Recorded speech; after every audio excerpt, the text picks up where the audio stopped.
Okay, hello everybody. Welcome to Korean Atlanta Mentorship. And in this video, we're just going to react to a TikTok video, Finding Freedom with Nicole 1. And the title of the video is How I Got Myself $23,000 into Credit Card Debt. Now, if you've been watching this channel, you know that we don't do scenarios with $23,000 of credit card debt. We usually do like 50, 70, $100,000. So whenever I see these, I'm like, you got nothing to freak out about, unless you do. But a lot of times it's all in the eye of the beholder. So let's go ahead and watch and react and see what's up. Myself $23,000 into credit card debt. I started dating a guy when I was around 12 or 13, and I dated him throughout middle school, high school, and into my early 20s. I'm not going to get into the super juicy details of this relationship, but just know that it was mentally, physically, emotionally abusive. And I am so grateful to be out of that relationship now. But I did make some bad financial decisions whenever I broke that relationship off 3 years ago. Wait a minute. So you're basically saying before you broke up with him, you were financially okay, but after you broke up with him, you are not financially okay. Seems a little sus. Now, I'm not going to comment on the dude. The dude might be a piece of trash, but right, you were not making terrible financial decisions before you broke up with him. But let's just keep watching. When I was in that relationship, I was controlled a lot, and I wasn't able to hang out with my friends. I wasn't able to travel. I wasn't really able to do anything, and that kind of led into my spending problem whenever I left that relationship.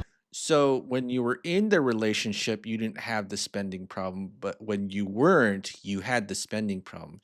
And if I go just kind of a little bit backwards, it almost seems like the premise of kind of like a book like Eat, Pray, and Love, where she goes to, what is it, Brazil, and then finds like love and spends I'm guessing she spent a lot of money finding her one true love in Brazil, or eating, loving, and praying, or whatever that is, right? Finding herself. And that kind of led into my spending problem whenever I left that relationship. Now, again, I'm not going to comment on the dude. He probably is a piece of trash, but I don't even know how to comment on this. You know what I mean? Like, wait a minute. Like, don't you just see, like, when you broke up with him, you started to have the financial problems? How did that lead into the spending problem when you didn't have that spending problem before, right? So I feel like there's just a little bit of lack of self-restraint. But let's go ahead and keep watching. So I broke it off. I started doing solo trips out the wazoo. I was doing solo trip after solo trip, and I guess what? I didn't have any money. I was working as a teller in a bank. Okay. You want to know something? Bank employees don't know how the bank works. That's a life lesson you'll learn. Okay. So I remember talking to a gentleman was like, oh, my wife works at a bank, and I know more about velocity banking than she does, or I know more about the bank products than I think she does, right? So kind of funny. You work at the bank, and you know what you got to admire about banks? They have a business model where you don't need to train the employees to kind of make the profits and see what's up, right? So yeah, let's let's go back and rewatch. Out the wazoo. I was doing solo trip after solo trip, and I guess what? That really seems like the plot to Eat, Pray, and Love. In fact, before we let me just kind of do this. Eat, Pray, Love. Wow, it's been to 2010 since the film was made. But it really feels like one of these novel scenarios. Romance and comedy. I'm going to find myself. Let me just take one more trip, and another trip, and another trip. I feel like a lot of guys are doing that these days, going to the Philippines, and they're gonna go there to eat, pray, and love. Okay. All right, let's keep watching. I didn't have any money. I was working as a teller in a bank. I still work in a bank, but I've since moved up positions. But I was working as a teller, so I wasn't making much. And so in turn, I was putting it all on my credit cards because I wanted to have these experiences that I felt like I had lost out on. Does that make sense? I pretty much did the same thing over and over and over and over again. I went on so many trips. I fell in love with national parks and hiking, And eventually I found myself $23,000 into credit card debt. Wait a minute. If isn't reconnecting with nature like a very low cost type of deal?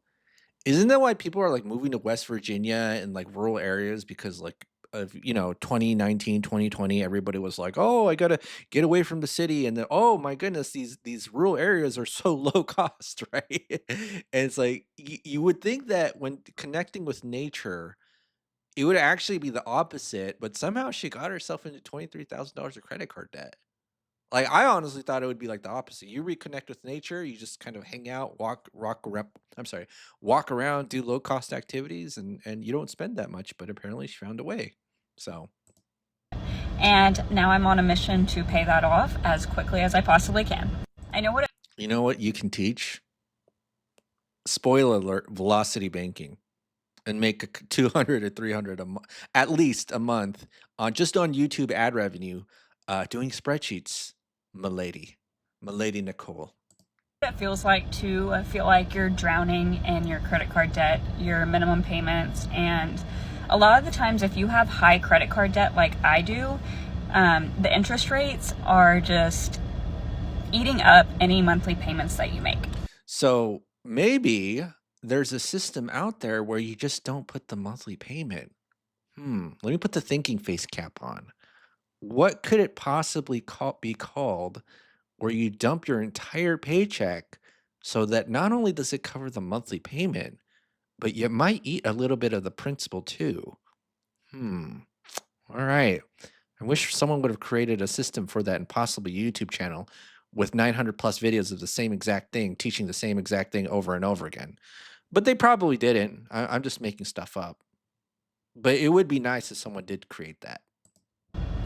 It sucks that I put myself in that situation, and if you're in that situation, all you can do is get yourself out. And if you only have one stream of income, like your full-time job, I highly recommend getting a second stream of income, which is what I did. The digital marketing is what I did for my second stream of income, and I am so happy I did. How I got my Okay. Well, turns out that bankers don't know how to use credit as well. Maybe it's because she's a junior level banker. I don't know. Especially not at the teller level. They won't teach you how banking products work. You gotta learn it from a random dude on the internet called Korean Atlanta Mentorship, who may not even be Korean and may not even live in Atlanta. That's the world we live in today, folks. All right. But yeah, I wonder when was this posted? 2023, so it's 2025 now, and I wonder how she's been doing. Okay? So I wonder how she's been doing. But let's take a look at the comments and see if there's anything interesting here. Only 7 comments, okay? But, 168 likes. And yeah, I mean, I don't know what to say, right? Because I think if she's in digital marketing, she would, I would just blast out velocity banking to her clients and to herself and do the spreadsheets over and over again. But I wonder what method she's using. Maybe she's using Dave Ramsey. I don't know, or maybe she just got all of her financial education from the bank, and we know what that entails, right? It's the reason why they have the tallest buildings in the country. 'Cause they don't really teach you that much. Alright, well, that's it for this video, folks. So, hopefully, we learned a little bit of something about what bank employees know, right? And what they could teach us. So, that's it. So, it's Korean Atlanta Mentorship. Have a great day, and I'll see you on the next video.